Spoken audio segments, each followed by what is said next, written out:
Les choses, pour moi, ont commencé à devenir intéressantes lorsque, à l'adolescence, je me suis heurté au mur du matérialisme pratique qui m'était en quelque sorte involontairement imposé par mon milieu, quoi, hein. Enfin, on vivait dans un monde où n'existait que ce qui se voit, ce qui se touche. Il y avait j'ai eu aucun rattachement traditionnel de quelque sorte que ce soit. J'étais même pas baptisé, encore moins confirmé, bien sûr.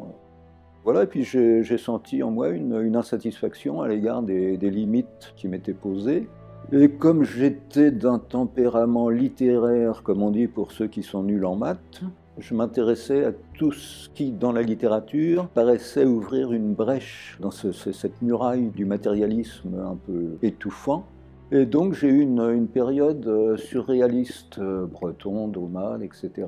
Et chose amusante, c'est chez ces deux auteurs que j'ai trouvé pour la première fois le nom de René Guénon, qui allait avoir une importance décisive dans mon parcours et dans la prise de conscience, surtout, c'est ça qui est intéressant pour moi, de ce que véritablement je recherchais.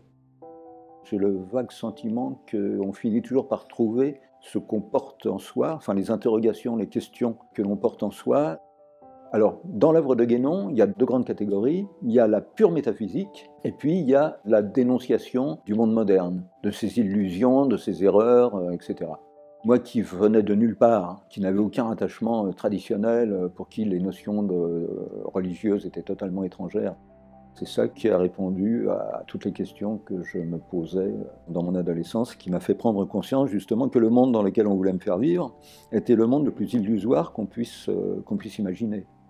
Qu'il était complètement déconnecté de la réalité avec un grand R, si vous voulez, et que cette réalité, pour la comprendre, il fallait se replonger. Là encore, je vais aller très très vite au risque de choquer certains, mais bon, il fallait se replonger dans l'univers des anciens. Toute l'humanité, avant que l'Occident n'inverse ce sens de l'histoire, envisageait notre histoire comme une dégradation, une déchéance progressive. Le vieil Hésiode découpait l'histoire humaine en quatre tranches. Il y avait l'âge d'or, l'âge d'argent, l'âge de bronze et l'âge de fer. Alors la simple énumération de ces quatre métaux en dit suffisamment long sur le sens de la pente. On allait du meilleur vers le pire, on allait de l'or au fer. Pareil pour les hindous. Pour les hindous, l'histoire humaine se divise en quatre yugas. Et de même, pour des hindous qui vivaient il y a des milliers et des milliers d'années avant nous, l'âge actuel où nous vivons là, dont nous vivons les derniers moments, c'est le Kali Yuga, c'est-à-dire l'âge des conflits ou l'âge sombre. C'est pas mal vu quand même pour des gens qui vivaient il y a des milliers d'années avant nous. Donc voilà, René Guénon, c'est quelqu'un qui a remis sous les yeux des Occidentaux qu'il avait complètement oubliés un patrimoine spirituel immémorial qui appartient à l'humanité dans son ensemble, pour décrypter le chaos actuel, si vous voulez, qui en fait n'est pas si chaotique que ça, et qui prend sens si justement on adhère à cette vision cyclique de l'histoire humaine, qui nous situe à la fin de l'âge de fer et à la fin de l'âge sombre des hindous. Donc tout ce qu'il y a de désespérant, de consternant dans notre époque, voilà, il n'y a pas à s'en offusquer ni à s'en indigner. Bon, on peut en souffrir à titre personnel, hein, ça c'est très clair, parce que mais on sait où nous allons, et on sait qu'il y a une nécessité providentielle à ce que les choses se passent comme ça. C'est pour ça qu'il y a un verset évangélique que j'aime bien citer, qui dit « Il faut qu'il y ait du scandale. Malheur à celui par qui le scandale arrive, mais il faut qu'il y ait du scandale. » Donc qu'est-ce que ça veut dire? Ça veut dire qu'il faut que les possibilités les plus inférieures d'un cycle d'humanité viennent à l'existence, hein, et s'épuisent pour qu'on puisse passer à la suite. C'est comme ça, il faut que ça se passe comme ça. Voilà. Moi, je ne suis pas là pour vendre quoi que ce soit, pour faire signer un bulletin d'adhésion à quelque organisation, secte, religion, pas du tout, hein. Je suis là à titre purement amical, voilà, parce que quand on me pose des questions, je me sens, par politesse, obligé d'y répondre. C'est comme ça que je fonctionne, hein, mais je n'ai pas de message particulier à faire passer. Je suis pas un prédicateur du dimanche à Hyde Park, juché sur sa caisse à savon. Donc voilà, c'est des préliminaires, des précautions oratoires que je prends toujours pour qu'on ne se méprenne pas, si vous voulez, sur mes propos.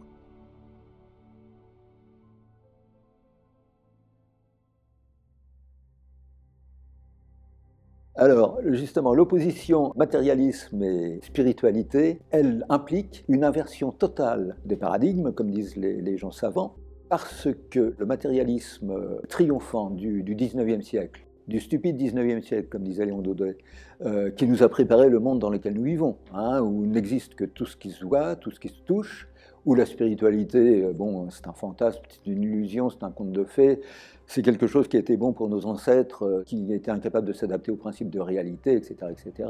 C'était bien gentil, mais voilà, tout ça est dépassé, Dieu merci.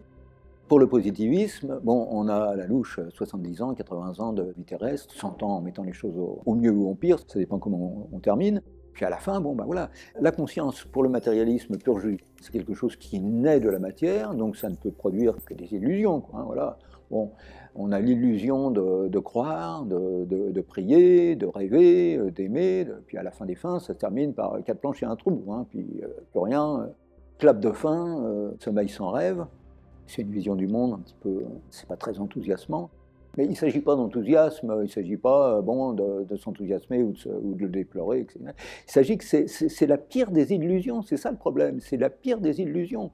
Et cette illusion, elle est battue en brèche, là c'est un paradoxe intéressant, par une autre forme de science, la physique quantique. Alors je sais bien que la physique quantique, maintenant c'est la tarte à la crème, hein. Tout le monde s'en sert pour dire n'importe quoi, mais quand même, qui inverse l'épaule, qui change totalement les paradigmes. C'est plus la conscience qui naît de la matière et qui s'effondre, qui meurt avec la matière, c'est tout le contraire. C'est la matière, là c'est ce qui se voit, ce qui se touche, qui est un sous-produit, un déchet en quelque sorte de quelque chose d'immatériel. Le fameux vacuum quantique, qui est d'ailleurs pas vide du tout, c'est plus un plénum qu'un vacuum, qui est sursaturé d'énergie, de conscience, etc. Donc notre réalité, aux yeux de la science, hein, de la science de pointe, de la physique de pointe, notre réalité matérielle, finalement, elle n'existe pas, c'est une illusion. La réalité avec un grand R, elle est ondulatoire, bon, c'est immatériel pour nous. Donc, ça, vous voyez, ça change complètement de perspective. Et bon, on ne s'en aperçoit pas. C'est ça qui est... Enfin, on ne s'en aperçoit pas, non. Une minorité de gens s'en aperçoivent, mais la majorité de nos contemporains continuent à vivre sur l'illusion positiviste, matérialiste. Bon, ben, la science nous dit que n'existe que ce qui se voit, ce qui se touche, etc. Bon. Alors que ça fait quand même, la physique quantique, elle a quand même plus d'un siècle maintenant, hein. Bon, il serait temps quand même d'en retirer les bénéfices. Et cette physique quantique, elle réhabilite par le biais que je viens de vous expliquer, là, en fait, que la matière, c'est pas l'esprit qui naît de la matière, c'est la matière qui est un sous-produit de l'esprit. C'est une matérialisation de l'esprit. Donc ça change tout, ça inverse totalement les perspectives et ça réhabilite l'univers des anciens. L'univers des anciens, non pas parce que c'était les anciens, mais parce que les anciens étaient porteurs d'une spiritualité que nous avons oubliée. Et le boulot de Guénon, si j'ose dire, c'était justement de nous remettre sous les yeux, d'une façon claire, synthétique, intelligible pour les modernes, cet univers de la spiritualité, c'est la synthèse de ce que toute l'humanité d'Orient et d'Occident, dans sa quête de spiritualité, dans sa quête de retour aux sources, parce qu'elle n'avait pas encore oublié d'où elle venait, d'où elle descendait, si je puis dire. Comme Lamartine, hein, l'homme est un dieu tombé qui se souvient des cieux. Donc voilà, ça résume, c'est une image qui résume ça. L'humanité avait d'elle-même cette vision.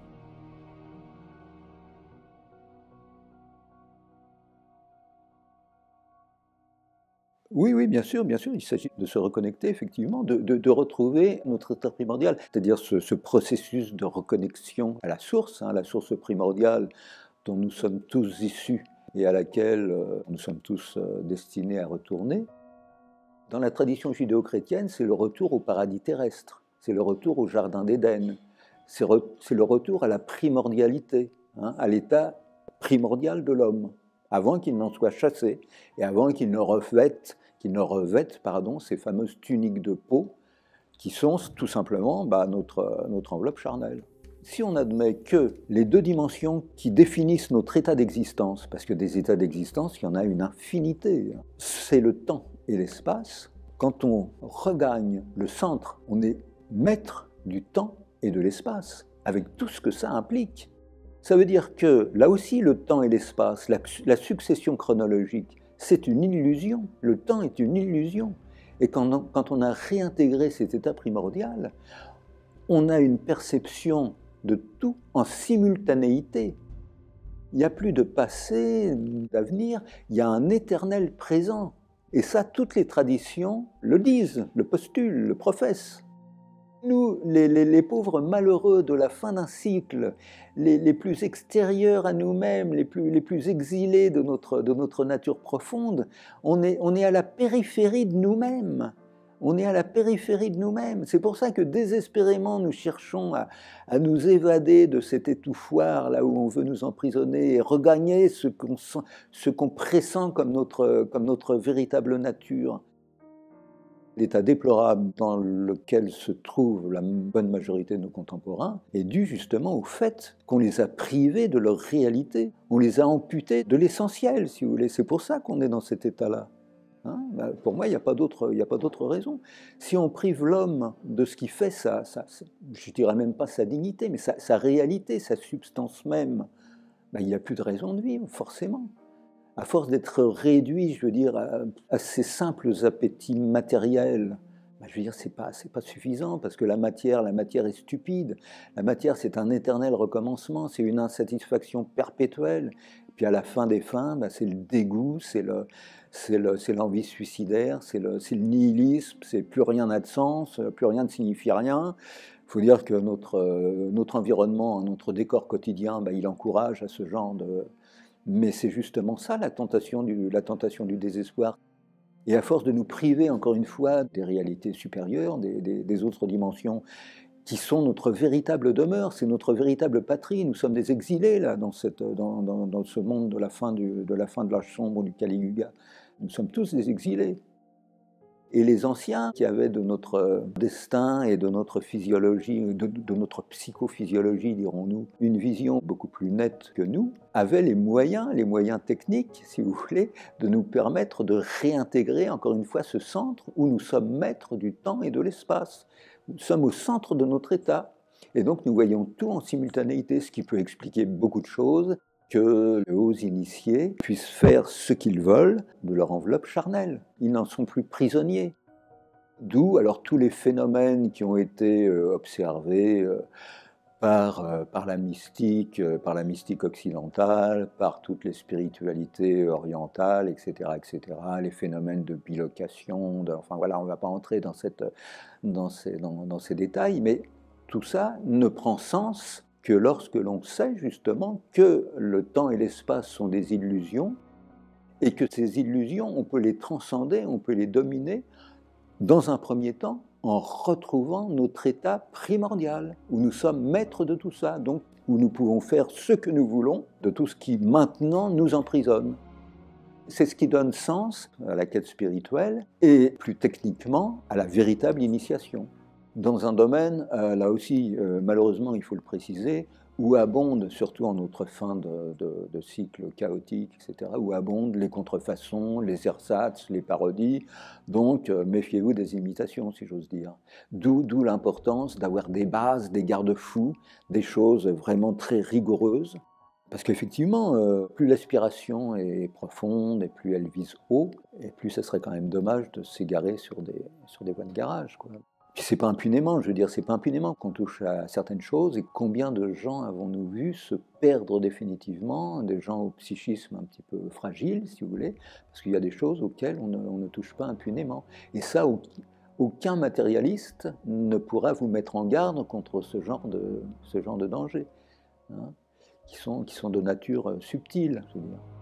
Voilà la vision traditionnelle du monde et du destin de l'homme, telle que le postulaient toutes les civilisations d'Orient et d'Occident.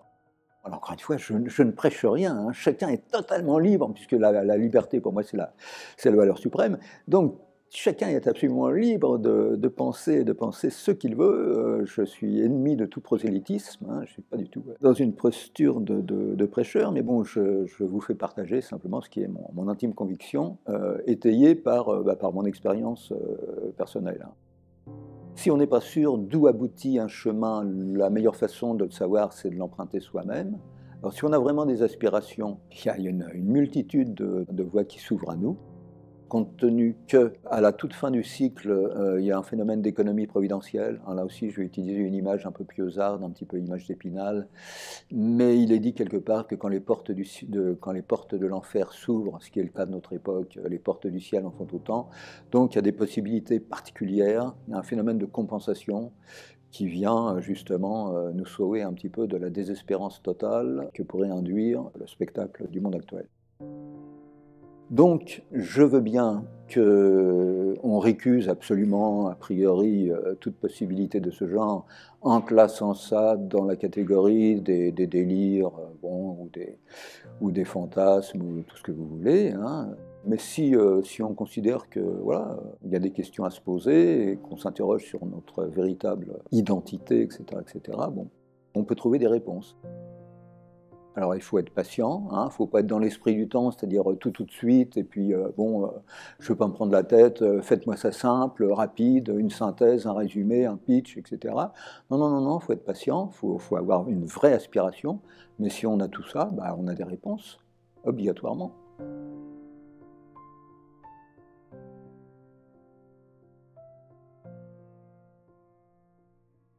On parlait tout à l'heure d'eschatologie, il faut bien que les choses se passent quelque part. Donc il se trouve que la France, à cet égard, est un endroit privilégié.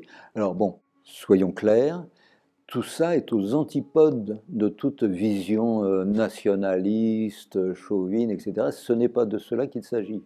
Il s'agit d'une réalité géographique bien antérieure à toutes les formes de gouvernance antérieures à la royauté, à la République, à tout ce que vous voulez. Ce n'est pas de ça qu'il s'agit. Antérieure, bien sûr, à la définition de la France dans ses frontières actuelles, mais justement, comme toute réalité puise sa source dans ce domaine intermédiaire, animique, donc il y a des égrégores ou des archétypes qui informent au sens aristotélicien, c'est-à-dire qui donnent forme, sens aux réalités d'en bas, aux réalités matérielles, aux réalités concrètes. Et il se trouve que la France, prédestinée de toute éternité à jouer un certain rôle, un rôle important dans la phase finale de notre cycle, dans l'eschatologie. J'en veux pour illustration cette formule de Strabon qui parlait du cristal hexagonal gaulois, bien avant que l'hexagone ait une existence politique, si vous voulez. C'est-à-dire que dans le monde intermédiaire, il y avait déjà cette réalité qui préexistait et qui est descendue pour informer la géographie sacrée française. Bon, il y a des choses trop complexes qui nous entraîneraient bien loin, mais pour le dire encore une fois très simplement, il y a des prédispositions qui, même sur le plan concret de la géographie, de la position au sein des autres territoires de la planète, la désignent, si vous voulez, plus particulièrement. Parce que, bon, il faut que certains grands épisodes de l'eschatologie se passent, commencent à se passer, prennent source, prennent racine, quelque part, dans notre réalité, là, concrète, matérielle.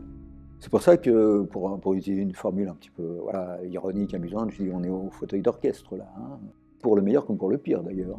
Et la géographie sacrée française, ça nous permet justement d'illustrer la notion d'axe du monde, d'axe qui relie le pôle terrestre au pôle céleste, parce que c'est un organisme vivant la Terre.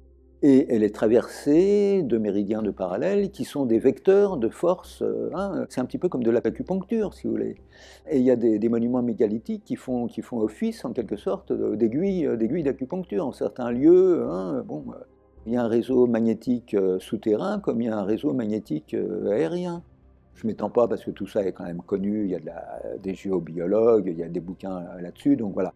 Pour le dire, c'est un organisme vivant, et il s'agit de quoi, là, dans le contexte de la géographie sacrée française? Il s'agit du méridien de Paris, tout simplement. Ce grand axe-là, qui relie le pôle nord au pôle sud, il nous permet d'incarner dans la géographie sacrée française la notion d'axe du monde, parce que, ultimement, quand on a dépassé le pôle nord, c'est le pôle céleste qu'on vise après.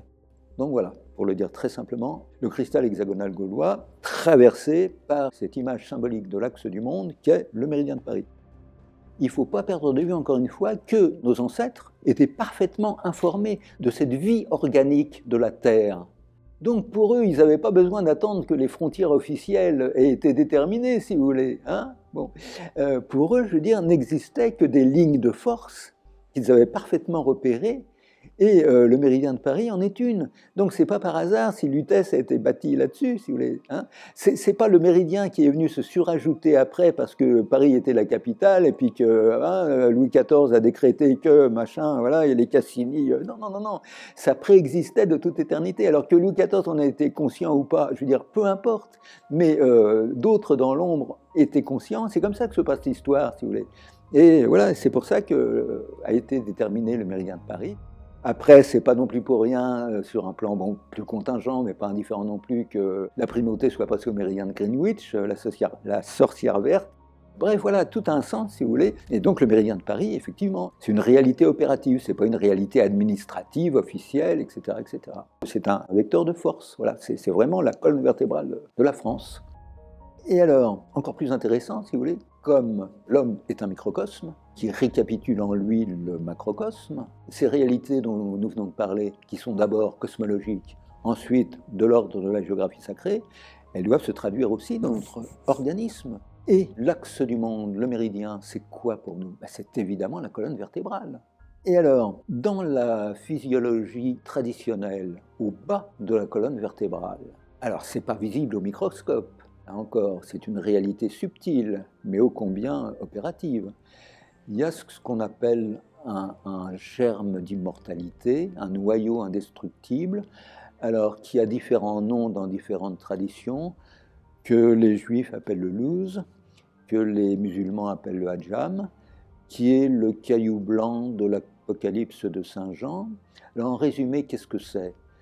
Sous cette forme symbolique, encore une fois, hein, ne prenez pas ça à la lettre, sous la forme symbolique d'un noyau, d'une pierre, d'un petit caillou, c'est le support, c'est le substrat de notre corps de gloire ou de notre corps de résurrection.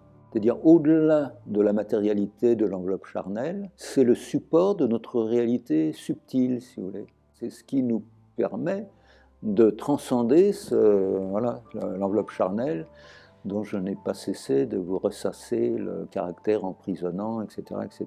Bon, alors vous voyez, c'est quelque chose de très important. Et d'ailleurs, c'est amusant de savoir que, tout au bas de notre colonne vertébrale, il y a ce qu'on appelle l'os sacrum quand même. Hein, sacrum, sacré, c'est quand même bizarre. Hein, bon, ça renvoie à ça. Et ce noyau indestructible, ce germe d'immortalité qui est au bas de la colonne vertébrale, c'est aussi là que se situe le Muladhara dans la physiologie subtile hindoue, et c'est là qu'est enroulé le serpent de la Kundalini, c'est-à-dire cette énergie subtile, psychique, qui dort actuellement, puisque nous ne sommes pas spiritualisés, nous ne sommes pas éveillés, donc elle est levée au bas de notre colonne vertébrale, dans le Muladhara et à proximité justement de ce germe d'immortalité. Mais le but du jeu, là encore en m'exprimant d'une façon très triviale, c'est de faire remonter cette Kundalini. C'est le féminin sacré au sein de notre corporéité. C'est la grande déesse, hein, symboliquement, cette force subtile. Et le but du jeu, c'est de la faire remonter à travers les différents chakras, si vous voulez, jusqu'au chakra frontal, où là, justement, c'est concomitant de la réintégration de l'état primordial du paradis terrestre, de la maîtrise du temps et de l'espace, vous voyez, comme quoi tout se retrouve. Et le chakra coronal, alors là, on rejoint par là, la source ultime, le terme des grands mystères.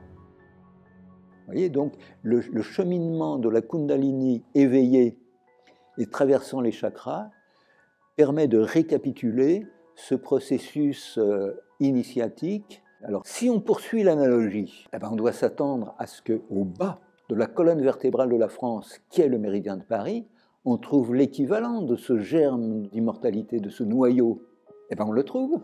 On le trouve par la grâce de Wolfram d'Eskenbach, l'auteur le plus ésotérique du cycle du Graal médiéval, qui dans son Parsifal évoque ce qu'il appelle le lapsis exilis, la pierre tombée du ciel. Elle tombe du ciel selon l'axe du monde, selon l'axe cosmique, selon la colonne vertébrale de la France, hein, selon le méridien de Paris, et on la retrouve au bas du méridien de Paris. Ce lapsis exilis, c'est une petite pierre noire, c'est une pierre oraculaire, c'est une pierre magique, c'est la mère, si je puis dire, de toutes les pierres noires symboliques. Toutes les déesses antiques étaient représentées par une pierre noire. Isis, Cybèle, la pierre noire Apécinonte, etc. Et donc, c'est pas que nos ancêtres étaient, comme le croient les modernes, encore une fois des idiots qui adoraient bêtement des pierres. Voilà. Non, c'est pas les pierres qu'ils adoraient. C'est la réalité spirituelle qui prenait cette pierre pour support. Et donc, notre Lapsit Exilis, là, dont Wolfram d'Esquenbar nous a désigné l'existence, et en plus, il a eu la bonne idée de nous désigner sa localisation actuelle, au pied des Pyrénées.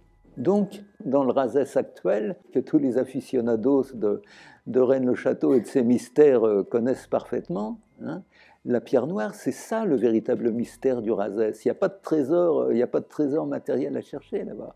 Le trésor, il est spirituel, c'est cette pierre noire. Alors vous allez me dire, mais bon, pierre noire, elle n'a pas de réalité, c'est un symbole.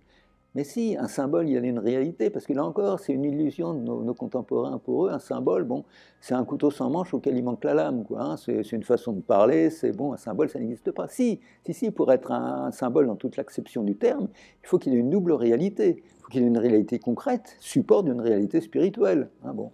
Et la pierre noire, c'est ça.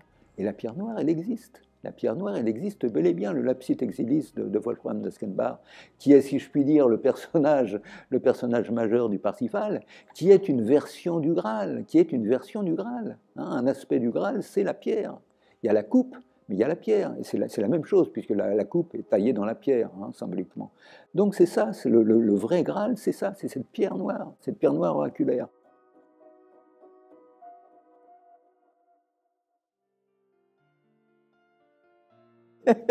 Mais encore une fois, bon, on peut très bien, on s'attribue les qualifications nécessaires, on s'autoproclame grands initiés, on se définit comme les acteurs de la fin du cycle, on va chercher la pierre, il n'y a aucun problème. Il y a des gens qui ne pensent qu'à ça. Mais le problème, si vous voulez, c'est que ce genre de réalité, elle échappe totalement à nos propres égos, fussent-ils hypertrophiés, surtout s'ils sont hypertrophiés, elle échappe à nos fantasmes personnels, à notre paranoïa, etc., etc. Bon, pour être sérieux, si vous voulez, tout ça, évidemment, ne prend sens que dans le contexte général de cette tradition dont je vous rebats les oreilles depuis quelques minutes. Et bien sûr que non, n'importe qui ne peut pas faire n'importe quoi avec ces réalités sacrées. C'est un petit peu comme ces trésors dont les légendes populaires des temps passés nous disaient qu'ils se transformaient en cailloux devant ceux qui étaient indignes, si vous voulez, d'y avoir accès. Et ça, c'est une image qui est très, très, très significative. Vous n'êtes pas digne d'accéder à ce genre de réalité dans la connaissance. Le trésor, vous l'avez sous les yeux, mais pour vous, il se transforme en caillou. Voilà, c'est tout. Il faut d'abord commencer par se spiritualiser soi-même, hein, avant de penser, voilà, charité bien ordonnée commençant par soi-même. Le premier pas à faire dans la quête de l'absolu, c'est de se spiritualiser soi-même.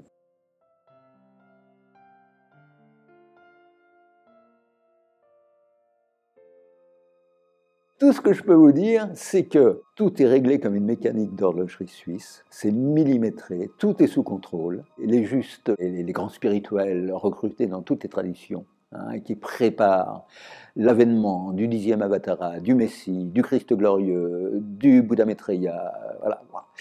C'est-à-dire de la dernière descente divine, si vous voulez, qui rétablit l'ordre ultime, qui sert d'arche pour faire traverser ce qui subsiste d'humanité croyante et pensante de l'autre côté du mur de feu qui nous sépare du cycle suivant, hein, ce personnage ultime, voilà, il appartient à tous les livres sacrés, hein, le Christ glorieux, le Messie pour les Juifs, Sayyidina Issa, notre Seigneur Jésus pour les musulmans, le Bouddha Maitreya, le 10e Avatara pour les hindous, et chose, alors là on ne va pas entrer dans les détails, mais tout ça, c'est un instrument de réconciliation, si vous voulez, parce qu'il s'agit du même personnage, vu à travers des prismes différents, selon les différentes traditions, mais quand on creuse un petit peu, on s'aperçoit qu'il y a des liens organiques, si vous voulez, qui réunissent ces visions diverses et qui les concentrent sur un unique personnage. Et ce personnage sera préalablement, hein, enfin cette dernière, encore une fois, pour s'exprimer en termes théologiques, bon, on pourrait introduire des nuances, mais bon, on ne s'en sortirait plus, soyons simples, hein, bon, cette dernière descente divine, elle est préfigurée, annoncée, de même que, me situe là dans la pure tradition chrétienne, si vous voulez, de même que la première venue du Christ a été annoncée par Jean-Baptiste, hein, qui lui-même venait dans l'esprit d'Élie. Il y a toujours un précurseur, si vous voulez, à cette dernière descente divine. Ben là, cette ultime descente qui vient clore l'histoire de notre cycle historico-cosmique, est préfiguré par un personnage que les musulmans appellent le Mahdi. Alors là, encore une fois, ça a été l'occasion de multiples usurpations, appropriations illégitimes, tout ce que vous voulez. Bon, le Mahdi n'est pas encore venu. Hein. C'est l'impérator, le Dux, le 515, prophétisé par Dante dans la Divine Comédie, personnage mystérieux mais ô combien intéressant. Je pourrais aussi parler de Gezzardoling pour les Tibétains, ça renvoie au même personnage. Tout ça pour dire que ces deux personnages ultimes sont des facteurs de réconciliation de tout ce qui était éparpillé, divisé. Vous voyez, hein. Bon, c'est la synthèse finale. Et pourquoi est-ce la synthèse finale? C'est parce que c'est la réaffirmation de cette tradition primordiale, de cette parole unique primordiale qui était consubstantielle à l'origine de notre humanité terrestre, si vous voulez.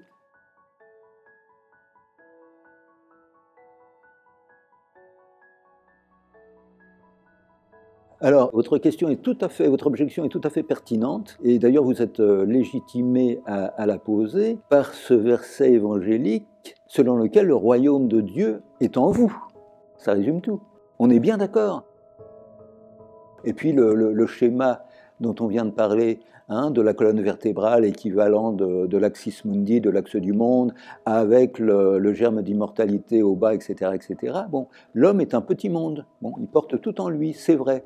Mais on a quand même, si vous voulez, dans une perspective relative, au point où nous en sommes, là, en cette toute fin de cycle, exilés que nous sommes de notre véritable patrie, encore une fois, hein, bon, il faut prendre les choses où elles en sont là, actuellement. Bon. Et là, nous avons besoin d'une aide extérieure, justement, pour que nous puissions prendre conscience des réalités qui sont en nous. Vous voyez, comme quoi on peut concilier les deux. On peut concilier l'injonction selon laquelle voilà, il faut chercher en nous, c'est tout à fait pertinent, c'est tout à fait juste, mais en même temps, on a besoin d'une aide extérieure, au point où nous en sommes. Hein. Au point de déshérence où nous en sommes, on a besoin, et c'est à cela que sert justement, si je puis dire, entre guillemets, que sert ce personnage eschatologique qui est chargé de remettre en lumière cette tradition primordiale qui avait été occultée justement pour cause d'indignité, entre guillemets, et d'obscurcissement des consciences, et qui ne pouvait plus être traduite que de façon, par le kaléidoscope, si vous voulez, des différentes traditions, des différentes religions, et qui là sera réaffirmée dans son unicité. Alors vous me dites en plus, bon, on a prophétisé, effectivement, on a donné des dates, c'est pour ça. Guénon a parlé de la duperie des prophéties. Ça ne sert à rien de prophétiser parce que, encore une fois, je vous réponds par ce verset évangélique selon lequel on pose la question au Christ et lui-même dit « le Père seul connaît l'heure ».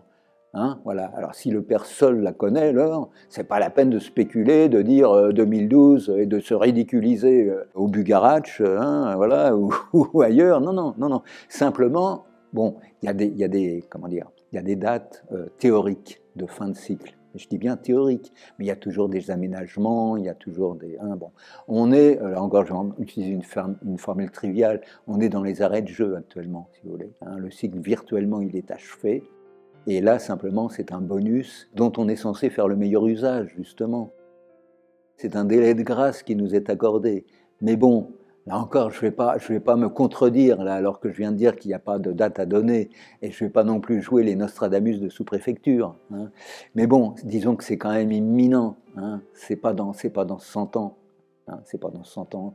Et d'ailleurs, bon, tout concourt à nous le montrer. Je veux dire, même les gens les moins imprégnés de spiritualité, ils ont bien le sentiment qu'on ne peut pas aller plus loin, je veux dire, dans ce phénomène, dans ce processus de décomposition.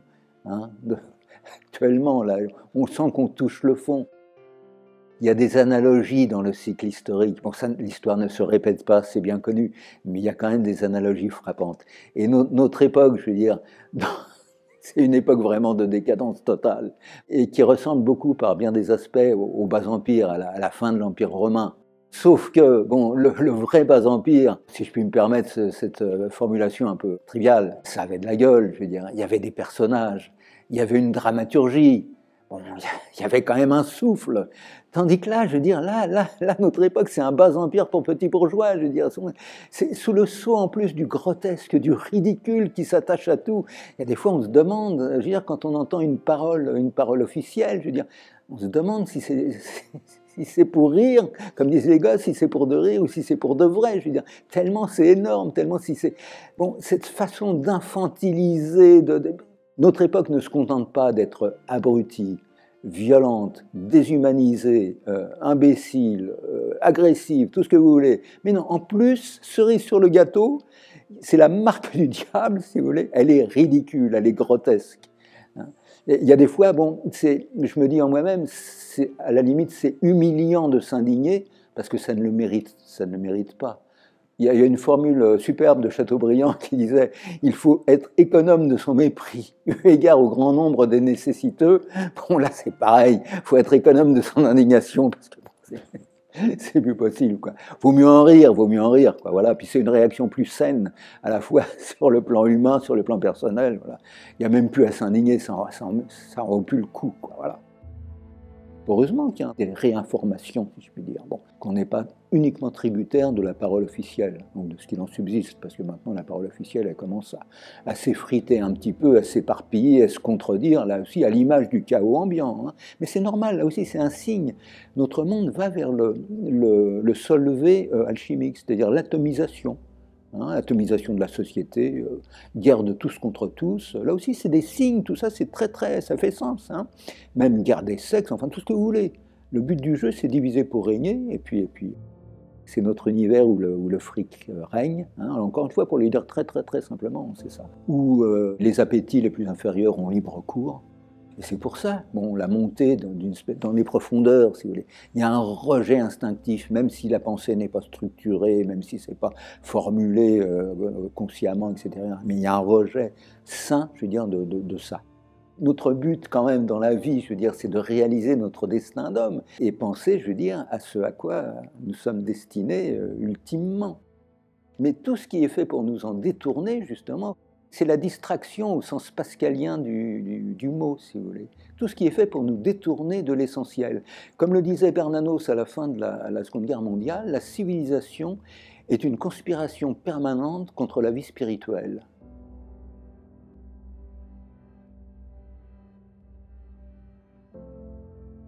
La notion de contre-initiation, si vous voulez. Bon, là encore, on va échapper au piège du manichéisme, d'une vision binaire, outrancièrement conspirationniste, etc. Simplement, bon, la contre-initiation, c'est l'inversion de l'initiation. Alors, qu'est-ce que c'est que ça, l'inversion de l'initiation? Bon, historiquement. Alors, je vais faire en plus, pour aggraver mon cas, comme si c'était nécessaire. Tout ça prend sa source dans l'Atlantide, un continent qui n'a jamais existé, c'est bien connu, hein, bon. Alors là encore, on va être très rapide parce que ce soir on n'en finirait pas. Et puis je ne veux pas quand même trop lasser vos abonnés qui doivent commencer à en avoir marre quand même de Revin. Hein. Un peu ça va, mais beaucoup. Bon, ça a pris source dans l'Atlantide. Alors c'est le schéma, si vous voulez, emblématique, archétypal, d'une initiation déviée qui dégénère en simple magie.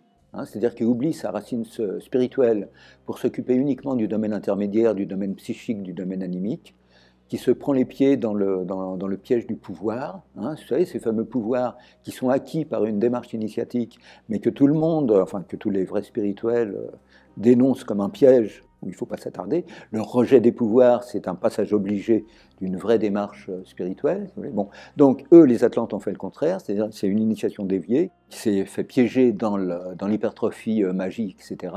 Et cette dégénérescence a pris un tel caractère qu'elle en est arrivée, in fine, à l'inversion complète de ce qu'elle était à l'origine. Je ne sais pas si les pages roses du Petit Larousse existent encore, mais on pourrait y trouver certainement cette formule latine « optimi corruptio pessima », c'est-à-dire la corruption de ce qu'il y a de meilleur et la pire des choses. Ça définit, si vous voulez, le statut de la contre-initiation. C'est-à-dire à l'origine, bon, tout relève d'une source unique, mais à force de perversion, on en arrive à l'inversion complète, et la contre-initiation, c'est ça, c'est une initiation inversée. C'est-à-dire ça fait le contraire de l'initiation, et les buts qu'elle se propose, c'est la possession du monde, si vous voulez, mais la possession du monde en mode je veux dire, uniquement temporel. Donc c'est les gens qui s'opposent systématiquement à l'initiation, avec bien sûr des moyens d'une toute autre puissance que de simples matérialistes n'ayant à leur disposition que des moyens matériels. Ils inversent les symboles, ils manipulent des forces psychiques, d'où le danger de fréquenter des hauts lieux qui ont été désertés par l'esprit, si vous voulez, parce qu'ils ne restent pas déserts, hein, ils sont immédiatement investis par des forces du psychisme inférieur. Enfin, voilà. Bon, c'est la thématique de l'inversion des... Voilà. Donc la contre-initiation, globalement, c'est ça. C'est une initiation atlante qui a dégénéré, qui s'est finalement inversée et qui a perverti l'histoire de l'Occident de ces derniers millénaires. Pour jouer son propre jeu, si vous voulez, qui était, in fine, l'appropriation de la planète, mais non pas en mode spirituel, mais en mode simplement de volonté de puissance d'une organisation au service. Alors bon, je suis désolé, encore une fois, je vais réutiliser une imagerie que certains trouveront insupportable ou désuète, ou etc., etc. Mais bon, au moins ça fait sens, on se comprend. Hein, des forces au service de Satan et de l'Antéchrist, in fine. C'est la différence entre le roi du monde et le prince de ce monde. Il y a deux termes en hébreu pour le définir, si vous voulez. Je m'exprime comme un prédicateur du dimanche, je veux dire. Mais encore une fois, c'est pour simplifier les choses, c'est pour qu'on comprenne bien, qu'on sache de quoi on parle. Hein, et là, quand on parle de Satan, de l'Antéchrist, bon, tout le monde sait. Mais si je suis gêné, c'est que bon, je sens bien qu'il y a toute une connotation, si vous voulez, conspirationniste, machin, Illuminati, truc là qui m'ont. Et bon, voilà, c'est pour ça, c'est un petit peu embêtant. Mais bon, c'est pas parce que les mots ont été déformés, défigurés, que certains se les sont appropriés illégitimement, qu'il ne faut plus les utiliser, parce que sans ça, on ne peut plus parler de rien, si vous voulez. Mais globalement, c'est ça. Le but de ces initiés, justement, qui s'opposent sans s'y opposer, puisque la contre-initiation, bon, là encore, allons-y d'une nouvelle petite image qui ne fait pas de mal. Le diable porte pierre, hein, c'est-à-dire que la contre-initiation, enfin le diable, je veux dire, bon, il ne fait jamais que l'œuvre de Dieu, hein, bon, même s'il en est complètement inconscient. Et la contre-initiation, c'est ça finalement. Elle accompagne la dégradation, elle a son rôle à jouer comme tout le reste. Bon, simplement, il faut réguler, il faut modérer ses ardeurs, si je puis dire, c'est tout. C'est le rôle des grands initiés. Mais il n'y a pas cette opposition frontale, il n'y a pas opposition manichéenne, binaire, il n'y a pas deux principes, il n'y en a qu'un seul. Personne n'est perdu. Hein.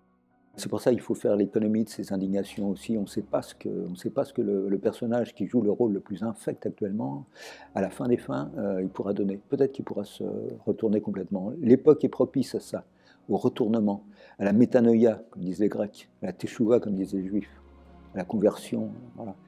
C'est ça qui la rend intéressante. Renversement d'épaule dans tous les secteurs. Même les personnages les plus inattendus peuvent nous réserver d'agréables surprises. Et donc les grands initiés auxquels je fais allusion œuvrent dans les coulisses de notre monde, justement, pour que soit maintenu jusqu'au bout, parce que sans ça, notre irréalité présente, elle partirait en poussière, hein, elle s'atomiserait littéralement, hein, s'il n'y avait pas un lien maintenu entre le monde de l'esprit et le monde, et ce monde-ci. Les désordres partiels concourent à l'ordre général. Donc tout a un sens finalement, mais à condition de se situer suffisamment haut dans l'échelle de la réalité pour pouvoir avoir une vue panoramique des choses. Parce que si on se limite justement à ce qui est en bas, bah on est en pleine confusion et on ne comprend rien.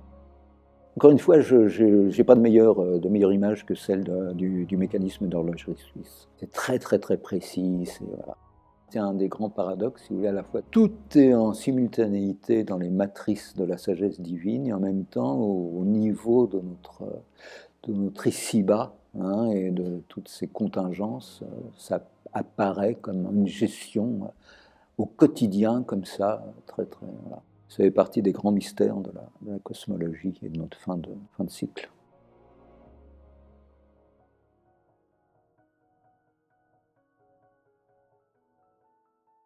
Vous me mettez dans une position que je refuse absolument, non pas par mauvaise volonté, hein, ne vous me prenez pas, mais je veux dire par incapacité radicale. D'une part, je vous l'ai dit souvent, incapacité radicale à me prendre au sérieux. Hein, ça, c'est pas, voilà, je fais pas semblant. Et donc, ce qui en découle immédiatement, c'est impossibilité pour moi de poser si peu que ce soit au maître spirituel, au gourou, à l'instructeur. Voilà. Alors, bon, je vais quand même essayer de répondre, hein, parce que bon, quand même, c'est effectivement une question fondamentale. Un conseil que je peux donner, ça ne mange pas de pain. Hein. Là, bon, je suis dans mon registre. Avoir des bases théoriques, là, actuellement, c'est essentiel. Comprendre ce qui se passe, c'est absolument fondamental. Donc, bah, là, je ne prends aucun risque. Lisez Guénon. Commencez par le règne de la quantité et les signes des temps. C'est un livre fondamental, majeur, c'est prophétique, qui nous permet justement de décrypter, je dis bien de décrypter le chaos actuel et de donner sens justement à cette fin de cycle qui paraît n'en avoir aucun de sens. Vous avez déjà une base théorique solide, vous savez où vous allez, hein, le monde, je veux dire, ne vous apparaît plus comme une espèce de chaos redoutable où on va de catastrophe en catastrophe, de terreur en terreur, enfin tout ce qui est bon pour affoler le troupeau, hein, tout ça c'est de toute façon bon à prendre, parce que là, il n'y a pas pire obstacle à la spiritualité que la peur, je veux dire, hein. Ça c'est l'obstacle majeur, c'est pour ça que la peur est uniformément répandue. Hein, voilà. Donc, triompher de la peur, la meilleure façon d'en triompher, bah, c'est de comprendre, c'est d'en comprendre les ressorts, le caractère dérisoire, de savoir où on est exactement. Ça donne le sens de cette ultime fin de Kali Yuga, d'âge sombre, d'âge de fer. Vous comprenez ce que vous êtes, à quel moment de l'histoire de l'humanité vous êtes, et les possibilités qui s'offrent à vous. Alors après, bon, c'est un choix personnel, je veux dire, puis ça dépend de vos possibilités propres, ça dépend de ce que la providence, ce que le destin, tout ce que vous voulez a décidé pour vous. Ne vous laissez pas piéger par cette maladie contemporaine où tout va trop vite, où on n'a pas le temps. Prenez le temps, prenez du recul, soufflez. Posez-vous les questions fondamentales, les vraies questions. C'est le moment ou jamais, je veux dire, c'est le moment ou jamais. En étant attentif aux signes des temps, hein, mais le quotidien, la vie quotidienne ne cesse pas de nous faire des petits signes. Bon, ce que j'appellerais les synchronicités à la mode de Jung, un petit peu, je ne vais pas en faire tout un plat, mais enfin bon, voilà, toutes ces petites choses-là. Et puis, selon vos aspirations profondes, si vous voulez, répondez à vos aspirations, si elles vous guident, mais ne vous laissez pas piéger par les gourous, par les sectes, par les organisations, voilà. Suivez votre intuition si elle ne vous a pas trompé, si vous y accordez, voilà. Frayez votre chemin un petit peu en franc-tireur. Donc voilà, avec tout ça, si vous voulez, en ne vous laissant pas piéger par les apparences, par l'immédiat, voilà, ça peut vous offrir des voies, parce que quand même, bon, la peur, c'est le pire de tout. C'est l'obstacle par excellence. Donc la première chose dont il faut se défaire, c'est la peur. Et le meilleur ennemi de la peur, c'est la compréhension. Parce qu'on a peur de quoi? On a peur de ce qu'on ne connaît pas, on a peur de ce qui est étranger à notre... Voilà. Et plus on connaît, et moins il y a d'étrangers. Plus on s'approprie les choses, et plus on réalise notre vérité intime.